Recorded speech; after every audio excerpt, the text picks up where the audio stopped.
예, 스승님 질문드립니다. 지난 5월 10일에는 20대 대통령 취임식이 있었습니다. 지난 3일 대통령직 인수위원회에서 발표한 국정과제를 보면 새 정부는 민주당에서 통과시킨 검수완박과 무관하게 검찰의 권한을 복원하겠다는 내용이 들어있다고 합니다. 새 정부의 국정과제로 삼은 만큼 여야 갈등은 불보듯 뻔한 것 같습니다. 이렇게 첨예하게 대치를 이루고 있는 데 비해 정작 우리 국민들이 검수완박이라는 말뜻을 제대로 이해하고 있는지 궁금합니다. 또 검수완박 법안이 통과되었는데 무엇이 어떻게 달라지는지 궁금하여 질문드립니다. 감사합니다.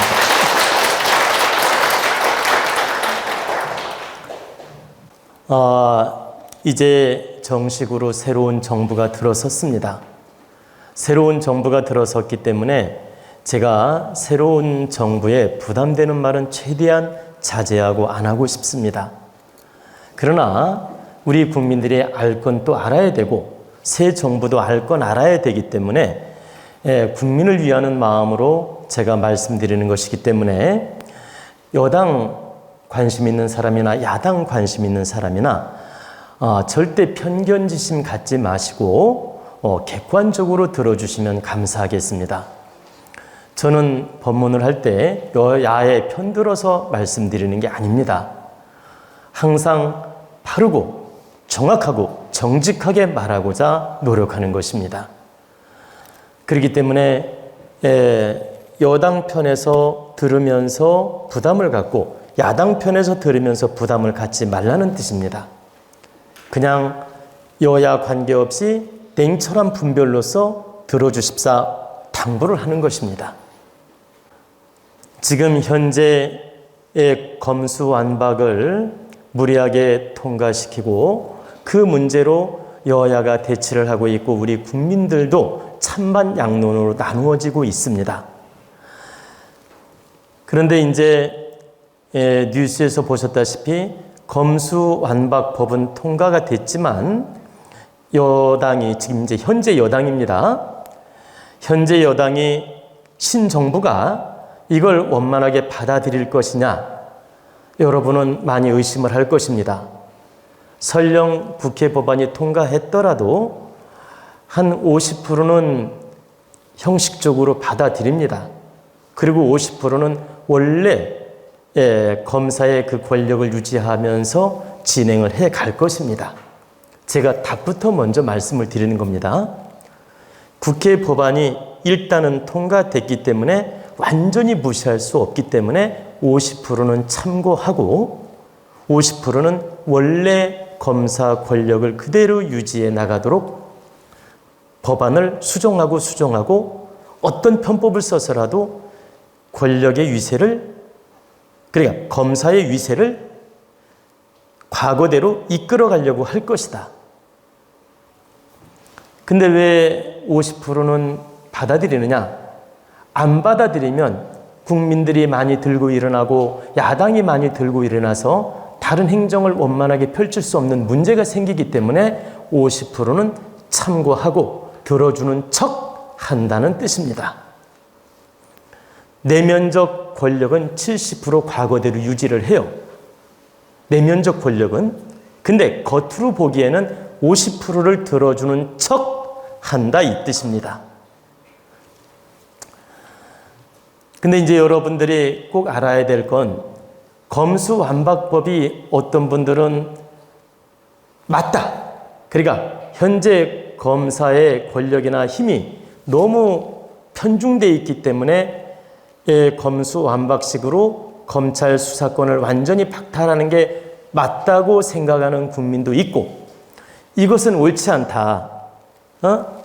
현재대로 검사 권력을 갖고 검사 수사권, 검사 기소권, 검사 그 특권을 그대로 유지해야 이게 질서가 잡히고 무리가 없다. 이렇게 주장하는 분도 있습니다. 근데 여러분이 아셔야 됩니다. 어떤 법이든 어떤 권력이든 어떤 행정이든 100% 다 다 좋은 법이 없습니다. 양날의 칼처럼 한쪽으로 좋은 면이 있으면 한쪽으로 부족한 면이 있고, 또 이쪽으로 좋은 면이 있으면 이쪽으로 부족한 면이 있습니다. 근데 우리는 그 양면에 장단점이 있는데 최대한 어떤 노력을 하고 있는 거냐면 70% 균형을 이루면서 우리 국민에게 득이 되고 도움되는 법이라면 그 법을 쓰고자 노력하는 것입니다. 어떤 행정적 법이든 국회에서 입법을 해가지고 행정을 펼친다 하더라도 다 득되는 게 없으며 다 나쁜 게 없다. 다시 말씀드리면 국회의원들이 머리를 짜내서 새로운 법안을 계속 만들어냅니다. 입법을 합니다. 근데 그 입법들이 우리 국민한테 다 득되느냐? 그렇지 않다. 어떤 법은 50%도 득되지 않는 법도 있다. 근데 그 사람들이 연구하는 건 70% 국민에게 득되는 법을 만들려고 노력할 뿐이에요. 그런데 국회의원들이 잘못 입법을 하면 부작용이 생기고 문제점이 있어서 오히려 50%도 득되지 않는 법들도 있다라는 겁니다. 근데 대체적으로는 대다수 70%, 우리 국민의 70%의 비중을 두어서 입법을 하려고 노력을 하는 거죠. 그렇게 해가지고 그 행정을 펼치다 보면 30% 불만들이 생기고 30% 문제점들이 생기고 30% 이렇게 항변하는 일이 생기는 것입니다. 하나만 예를 들어 볼까요? 옛날에 부동산 실명제 할 때 우리 국민들 많이 부작용을 드러내고 항의도 많이 하고 데모도 하고 문제점이 있었습니다. 그리고 금융실명제 할 때도 부작용이 있었고, 그리고 의학 분업할 때도 엄청난 갈등과 부작용이 있었습니다. 그럼 부동산 실명제, 금융실명제, 그리고 의학 분업, 이런 것이 과정은 굉장히 진통도 있었고 상대적으로 장단점이 있었습니다. 근데 세월이 흐르고 보면 70% 우리 국민들한테 득되는 입법이었고 방법이었어요. 세월이 흐르고 보면. 그러면 의학 분업할 때 약사들한테는 사실 불리한 법이었어요. 그래서 막 폐업을 하고 데모하고 난리가 아니었지 않습니까? 근데 이게 정착이 되니까 우리 국민들한테 70% 득이 돼요. 근데 왜 100% 득이 안 되고 70%밖에 득이 안 될까요? 실은 급하게 약사한테 자문을 받아서 약을 지어야 될 것도 많은데 꼭 병원을 번거롭게 가야 되는 일이 많이 있어요. 의사 말을 꼭 들어야만이 되는 경우가 있고, 좀 쉽게 이렇게 약을 짓고 쉽게 처리할 부분도 있는데 꼭 까다롭게 의사 진찰을 받아야 되고 약을 지어야만이 되는 이런 번거로움들이 있다. 근데 이것들이 30% 단점이지만 우리 전체 국민을 볼 때는 의학 분업이 현명하고 도움이 되는 방법이라는 뜻입니다. 우리 전체 국민 모두에게 비중을 둔다면 70%가 의학 분업은 잘 된 것이다.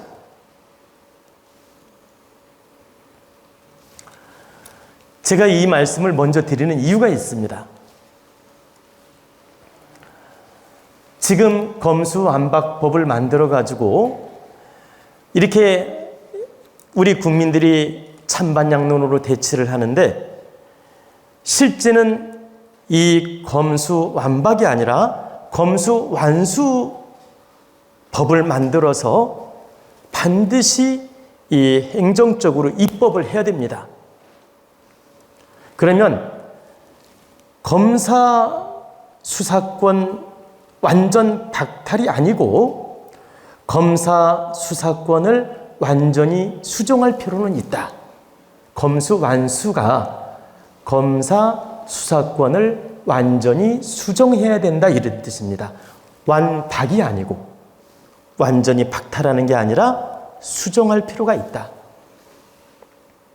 그러면 몇 프로를 수정해야 되느냐?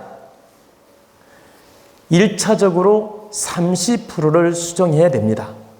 1차적으로. 왜? 한 번에 수정을 크게 하면 혼란이 오고 무리가 생깁니다. 그래서 1차적으로 30% 수정을 해가지고 그 권력이라든가 권세라든가 행정 업무라든가 수사권이라든가 모든 것을 30%는 경찰이 할 수 있게끔 넘겨주고 이렇게 운영을 1차적으로 하면서 이 방법이 잘 우리 국민한테 득이 되면 그 다음에 또 30%를 또 변화를 시켜 나가는 겁니다. 그래서 입법을 할 때 어떻게 하느냐? 1차 30%는 이렇게 한다. 그리고 1년이든 3년이든 이 방법으로 시행하고 3년 이후에는 또 30%를 이렇게 바꾼다. 그리고 3년 이후에는 또 이렇게 바꾼다. 이렇게 해서 3단계 법칙으로서 법안을 만들어서 무리 없게 변화를 주게 되면 국민이 그렇게 쌍심지를 키면서 반대하거나 대체할 필요도 없고 검사나 경찰이나 대체할 필요도 없다는 얘기입니다. 근데 한 번에 막 7, 80%, 90%를 다 바꿔버리려고 하니까 이런 무리수가 나타나는 겁니다. 그래서 1차 1년 안에는 30%를 바꿔보고 1년 이후에는 또 30%를 이렇게 바꾼다. 유예 기간을 두고 그러면서 서서히 30%, 30%, 30% 이런 식으로 그 수사권이라든가 검사 권리라든가 행정 권리라든가 이런 것을 좀 안배를 해 나가면 무리수가 없으며 극도로 반대하는 일도 없을 것이며 우리 국민한테도 검찰 공백이라든가 형사권 그 형사 수사권 뭐라고 할까 그 형사 수사권 공백이라든가 또는 그 권력 남용으로 일어나는 문제점이라든가 이런 것들을 좀 해소시키면서 무리수가 없다는 얘기입니다. 여러분이 정확하게 알아두셔야 될 건 우리나라 경찰 인력이나 수사하고 있는 형태가 현재 실제 70%가 경찰이 하고 있습니다. 우리나라 현재 범죄든 문제점이든 그 사회 전반적인 수사를 누가 하느냐? 현재 우리나라 경찰이 모든 수사를 70% 하고 있다. 그리고 검사가 30%만 하고 있는 겁니다. 그런데 왜 검사가 권력을 독점하는 것처럼 보이고 휘두르는 것처럼 보이고 문제점이 있는 것처럼 보이느냐?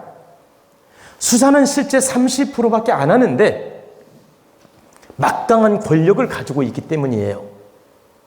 수사권, 기소권, 모든 그 권력의 힘을 검사 측이 많이 가지고 있기 때문이다. 몇 프로?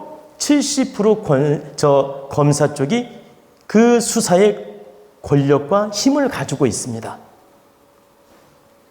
즉, 수사는 30%밖에 안 하는데 이 전체 범죄를 다루는 그 권력의 힘은 검사가 70%를 가지고 있는 겁니다. 경찰은 30%밖에 안 되고. 그러면 이렇게 큰 권력을 가진 검사가 우리 국가와 국민을 위해서 그 힘을 잘 쓰면 욕먹을 필요도 없죠. 그런데 현재 우리나라 검사는 국가와 국민을 위해서 노력하는 검사도 있지만 부장검사, 차장검사, 중앙지검장, 지방검찰청장, 또 검찰총장 이렇게 권력이 올라가다 보면 직위가 올라가다 보면 정치적으로 개입을 하고 권력자들의 손발이 되어주고 권력자들의 힘의 논리로 유전무죄, 무전유죄 이런 형태를 많이 취하기 때문에 문제가 되는 것입니다. 힘의 논리로 권력자의 손발이 되어주면서 약자 편을 들어줘야 되는데 그 권력자의 눈치를 보면서 있는 제도 없었던 걸로 만들고 약자는 없는 제도 뒤집어 세우기도 하고 이런 문제점들이 그동안 비일비재하게 있었던 것입니다.